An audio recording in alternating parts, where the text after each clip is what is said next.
and he called them. Immediately they left the boat and their father and followed him. And he went about all Galilee, teaching in their synagogues, teaching the gospel of the kingdom, and healing every disease and every infirmity among the people. So his fame spread throughout all of Syria, and they brought him all the sick, those afflicted with various diseases and pains, demonics, epileptics, and he healed them.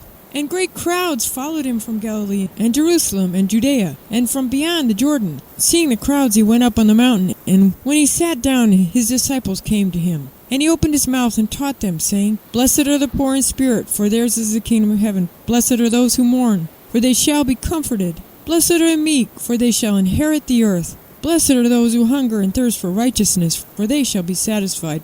Blessed are the merciful, for they shall obtain mercy. Blessed are the pure in heart, for they shall see God. Blessed are the peacemakers, for they shall be called sons of God. Blessed are those who are persecuted for righteousness' sake, for theirs is the kingdom of heaven. Blessed are you, when men revile you and persecute you, and utter all kinds of evil against you falsely on my account. Rejoice and be glad, for your reward is great in heaven. For so men persecuted the prophets who were before you. You are the salt of the earth. But if salt has lost its taste, how shall its saltness be restored? It is no longer good for anything except to be thrown out and trodden under foot by men. You are the light of the world. A city set on a hill cannot be hid. Nor do men light a lamp and put it under a bushel, but on a stand, and it gives light to all in the house. Let your light so shine before men, that they may see your good works, and give glory to your Father who is in heaven. Think not that I have come to abolish the law and the prophets. I have come not to abolish them, but to fulfill them. For truly I say to you, till heaven and earth pass away, not an iota, not a dot, will pass from the law until all is accomplished. Whoever then relaxes one of the least of these commandments and teaches men so, shall be called least in the kingdom of heaven.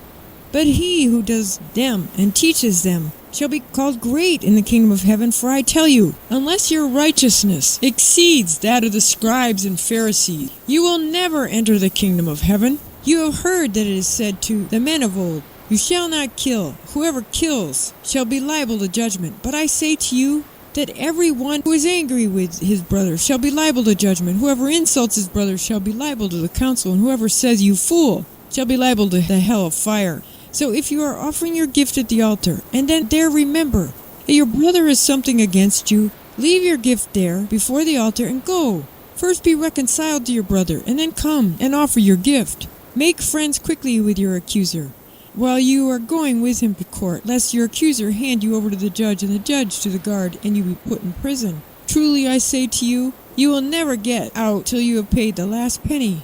You've heard that it is said, You shall not commit adultery. But I say to you that everyone who looks at a woman lustfully has already committed adultery with her in his heart. If your right eye causes you to sin, pluck it out, throw it away. It is better that you lose one of your members than that your whole body be thrown into hell. And if your right hand causes you to sin, cut it off, throw it away. It is better that you lose one of your members than your whole body go into hell. It was also said, Whoever divorces his wife, let him give her a certificate of divorce. But I say to you that everyone who divorces his wife, except on the ground of unchastity, makes her an adulteress, and whoever marries a divorced woman commits adultery. Again, you have heard that it was said to the men of old, You shall not swear falsely, but shall perform to the Lord what you have sworn. But I say to you, do not swear at all, either by heaven, for it is the throne of God, or by the earth, for it is a footstool, or by Jerusalem, for it is the city of the great King. Do not swear by your head, for you cannot make one hair white or black. Let what you say be simply yes or no. Anything more than this comes from evil. You've heard that it is said, An eye for an eye, tooth for a tooth.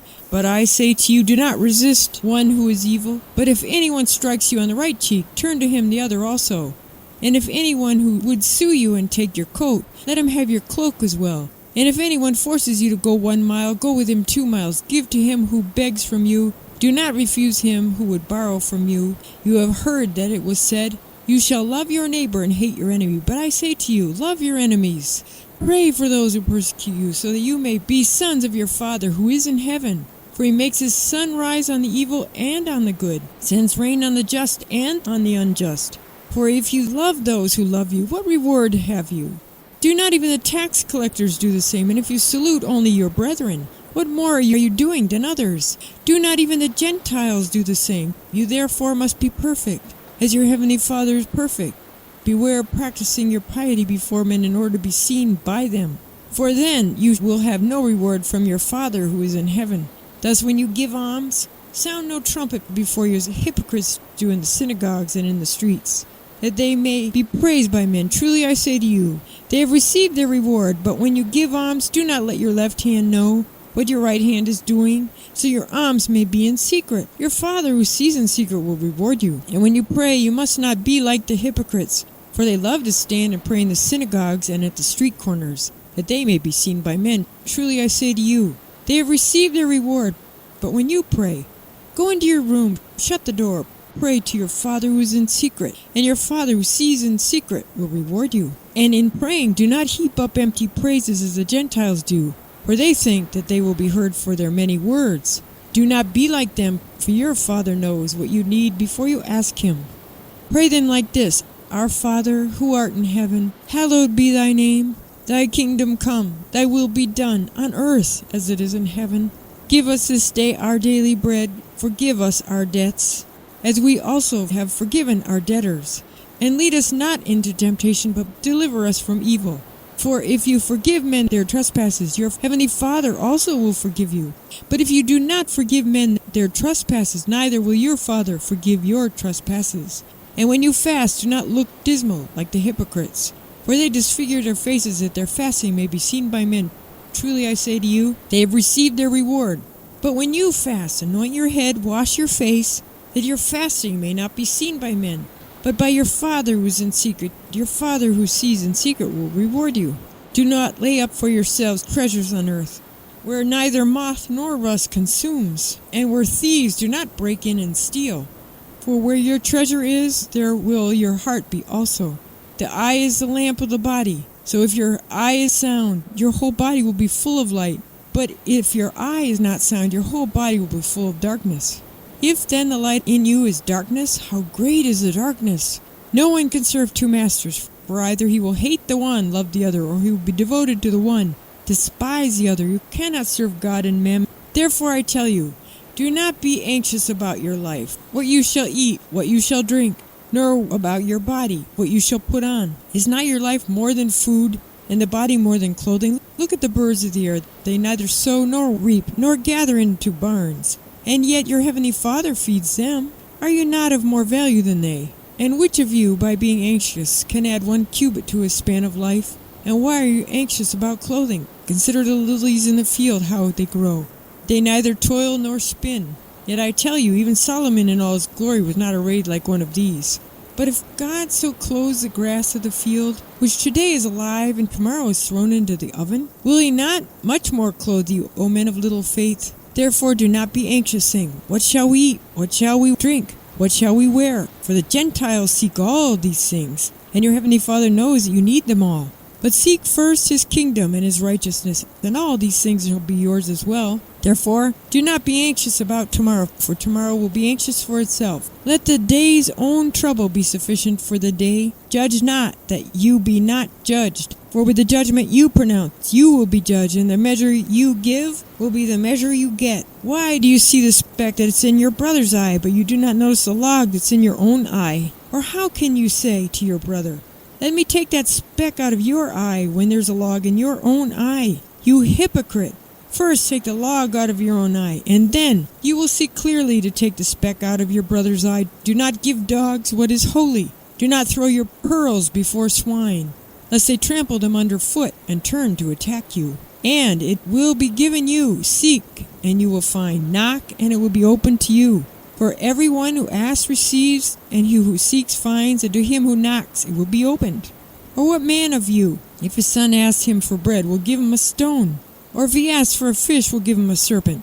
If you then, who are evil, know how to give good gifts to your children, how much more will your Father who is in heaven give good things to those who ask him? So whatever you wish that men would do to you, do so to them. For this is the law and the prophets. Enter by the narrow gate, for the gate is wide and way is easy, it leads to destruction, and those who enter by it are many. For the gate is narrow, and the way is hard that leads to life, and those who find it are few. Beware of false prophets, who come to you in sheep's clothing, but inwardly are ravenous wolves. You will know them by their fruits. Are grapes gathered from thorns, or figs from thistles? So every sound tree bears good fruit, but the bad tree bears evil fruit.